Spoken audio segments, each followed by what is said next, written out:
पाठ 15। बाढ़ का बेटा। कहानी। बाढ़ आ रही है, सुखिया ने कहा। बिसेसर ने जरा सिर उठाकर उसकी ओर देखा और फिर अपने जाल की मरम्मत करने लगा। बाढ़ आ रही है। क्या बिसेसर यह नहीं जानता? आज 4 दिनों से जो उमस रही, उत्तर की ओर हिमालय की तराई में जो लगातार बिजली चमकती रही, बादल गरजते रहे, वे क्या सूचना नहीं देते थे कि बाढ़ तो आएगी ही। बाढ़ उसके लिए कोई नई चीज नहीं है।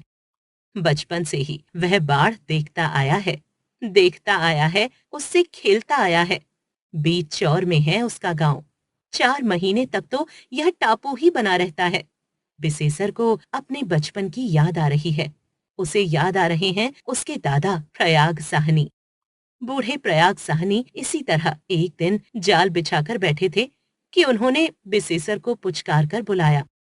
आओ बेटे, एक नया खेल सिखला दें तुम्हें। और सचमुच खेल खेल में ही उन्होंने बिसेसर को क्या क्या नहीं सिखाया। जाल की मरम्मत करना, नया जाल बनाना, जाल का धागा कैसा होना चाहिए, जाल को तैयार कैसे करना चाहिए, जाल को कैसे संभालना चाहिए, कैसे फेंकना चाहिए। सिर के चारों ओर घुमाकर फेंकते ही एक बड़ा सा वृत्त बनकर पानी में इस तरह गिरे कि उस वृत्त के दायरे की मछलियों को निकल भागने का मौका ही न मिले। प्रयाग साहनी ने मछली मारने के सारे गुर बिसेसर को बता दिए थे। जब बाढ़ अपनी मौज पर होती, बिसेसर को नाव में बैठाकर चल पड़ते, चौर की ओर, दिन में ही नहीं, अंधेरी रात में भी। डरना मत बेटा, बाढ़ में देवी देवता होते हैं, भूत पिशाच नहीं।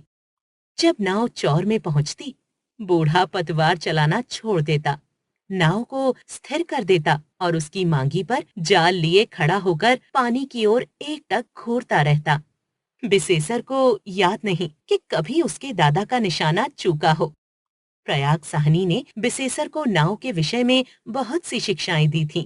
किस किस लकड़ी से बनी नाव अच्छी होती है से लेकर जब नाव किसी भंवर में पड़ जाए तो उसे किस तरह से निकालना चाहिए, वहां तक। बाढ़ आ रही है तो आए, प्रयाग साहनी कहा करते थे। बेटे, बाढ़ से मत घबराना। भगवान खुश होते हैं तो पानी देते हैं। बाढ़ नहीं आए तो मछलियां कहाँ से आएंगी? और अपनी 2 बीघा जमीन से ही जो परिवार भर का गुजर चल जाता है, क्या उसमें बाढ़ की देन नहीं है? 2 बीघा जमीन और परिवार भर का गुजर। बिसेसर को कभी अनाज नहीं खरीदना होता। हर साल बाढ़ आती है और कुछ नई उपजाऊ मिट्टी खेतों में डाल जाती है। वह नई मिट्टी न्यूनी सी चिकनी, सोने के रंग वाली। ज्यों ही उसमें धान रोपिए, देखते ही देखते छाती भर बढ़ जाएंगे। मेड़ ऊंची करो, कुदाल मजबूती से पकड़ो, समय पर खेती करो। बाढ़ आती है तो आने दो। लगा जैसे प्रयाग साहनी आज भी बिसेसर को उपदेश नहीं, आदेश दे रहे हों। और सचमुच बाढ़ आ गई। किंतु क्या इस वर्ष की बाढ़ को सिर्फ बाढ़ कहा जा सकता है? यह बाढ़ नहीं आई, जैसे जंगल का बाघ आया, उछलता कूदता, गरजता तरजता। लोगों ने अलग से देखा, 3 हाथ ऊंची पानी की दीवार जैसे दौड़ती चली आ रही हो, गड्ढों को, मेड़ों को, बांधों को डुबोती, पाटती तोड़ती। लोग भागे, हलवाहे हल बैल लेकर भागे, चरवाहे गाय भैंस लेकर भागे। जो जहां था सिर पर पैर रखकर भागा। पानी गांव में घुस आया, अब घरों में घुस रहा है। पहले सारा गांव टापू लगता था, अब हर घर टापू लग रहा है। बिसेसर दरवाजे की चीजों को सहेज रहा था, ढोरों को संभाल रहा था, चारे को संभालता था, ईंधन को संभालता था, पतवार को संभालता था, जाल को संभालता था, कुदाल को संभालता था और एक को संभालता तो दूसरे को संकट में देखता। उधर आंगन में सुकिया परेशान है। अंत में वह चिल्ला उठी, पानी चूल्हे तक चढ़ाया, दौड़ो। बिसेसर कहां कहां दौड़े, क्या क्या बचाए।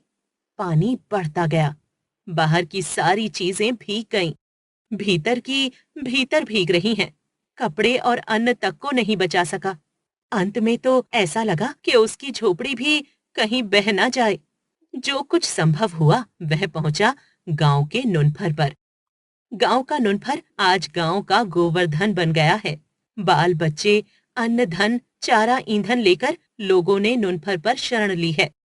अरे, कलछी तो घर में ही छूट गई। सुखिया की बात सुनकर बिसेसर झल्लाया।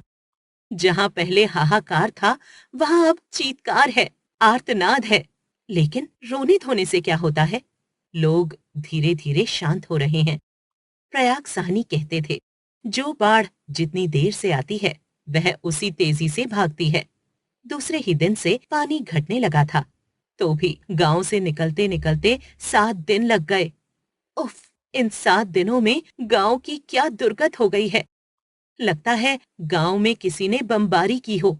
ज्यों ही पानी घटने लगा, कच्ची मिट्टी की दीवारें जो भीग गई थीं, धड़ाधड़ गिरने लगीं। चारों ओर ढूह ही ढूह, मलबा ही मलबा दिखाई देता है। खेत की फसल गई, घर का अन्न भी सड़ गया। अगले दिन कैसे कटेंगे? सारे गांव में मायूसी है। सुखिया उदास है।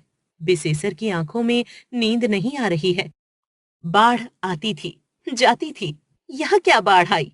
नहीं नहीं, नहीं नहीं, बिसेसर इस तरह बैठा बैठा झींकता नहीं रहेगा। उसके दादा कहा करते थे, बेटा, जो मालिक लेता है वही देता है, बशर्ते कि आदमी जांगर चलावे। बिसेसर जांगर चलाएगा, हाथ पैर से काम लेगा।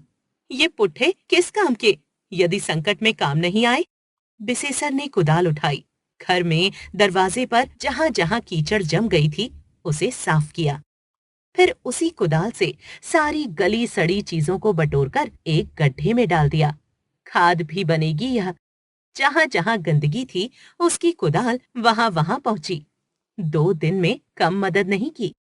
फिर बिसेसर कुदाल उठाकर अपने खेत पहुंचा, मेड़ों को दुरुस्त किया, गड्ढों को भरा। वह खेत में फिर धान रोपेगा। जांगर नहीं चलाएगा तो गुजर कैसे होगी? दिन भर कुदाल चलाता है, रात में जाल उठाता है और चल पड़ता है चौर में मछली मारने। अजीब रही इस साल की बाढ़। लगता है सारी मछलियों को भी बटोर कर ले गई। लेकिन बिसेसर हार नहीं मानेगा। दिन भर खेत में, रात भर चौर में। बिसेसर ने इस दानवी बाढ़ की चुनौती स्वीकार कर ली। एक दिन सुखिया ने कहा, रिलीफ आई है, कपड़े बट रहे हैं। फिर रिलीफ आई है? भूकंप के साल भी आई थी। रिलीफ का क्या मानी होता है, तो समझती है? मैं क्या जानूं, गांव के कई लोग रिलीफ लेने गए हैं। जो जाते हैं जाने दो। रिलीफ मानी भीख। दादा ने मरते समय कहा था, बेटा, भूखे मर जाना, भीख मत मांगना, लोगों को मांगने दे। तू इस कुदाल और जाल पतवार की खैर।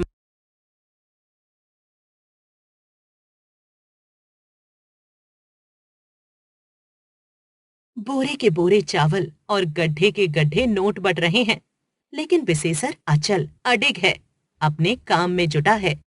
अब पानी कम हो रहा है, अपनी हंसुली दे, बंधक रखकर कुछ पैसे ले आऊं और बीज खरीदकर धान रोप दूं। सुखिया कुछ उज्र कर सकती थी। उसने हंसकर हंसुली उतार दी। हंसुली हाथ में रखते ही बिसेसर की आंखें छलछला आईं। यह पहली बार है जब उसे अपनी पत्नी का गहना बंधक रखना पड़ रहा है। वह तुरंत हंसकर बोला, भगवान मालिक है। सक्को रानी, फसल आएगी और हंसुली के साथ सूद में वर्ष फल भी लाएगी। यहाँ से 20 मील पर बीज मिलता है। दूसरे दिन थोड़ी रात रहते बिसेसर यहाँ से चला और आधी रात को नाव में बीज लाद कर पहुंचा। आज भोर से ही खेत में धान रोप रहा है। उसके बगल में सुखिया है। सुखिया यूं तो घर आंगन के ही काम में लगी रहती थी, लेकिन बाढ़ के पानी का क्या भरोसा, और खेत सूख गया तो फिर धान में हरियाली आने में ही पखवाड़ा लग जाएगा। अतः वह भी चुटी है, टटी है। हरे हरे धान के बीज जमीन पाते ही जैसे सिर उठाने लगते हों।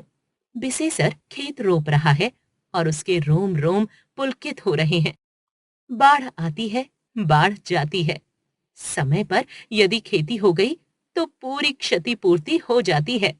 उसकी आंखों में वह दृश्य नाच रहा है जब ये बीज लहलहा उठेंगे, बढ़ने लगेंगे, फैलने लगेंगे। कार्तिक में छाती भर धान आ जाएगा और माघ आते ही इन खेतों में सरसों का समुद्र लहराने लगेगा। उसी समय आकाश में एक हवाई जहाज जा रहा था। इधर बाढ़ क्या आई, हवाई जहाजों की भरमार हुई। नेता जा रहे हैं, अफसर आ रहे हैं, इंजीनियर आ रहे हैं, सभी देखते फिरते हैं। इस प्रलय कांड से लोगों को त्राण कैसे मिले? सुकिया का ध्यान ऊपर गया। वह बोली, वह हवाई जहाज जा रहा है।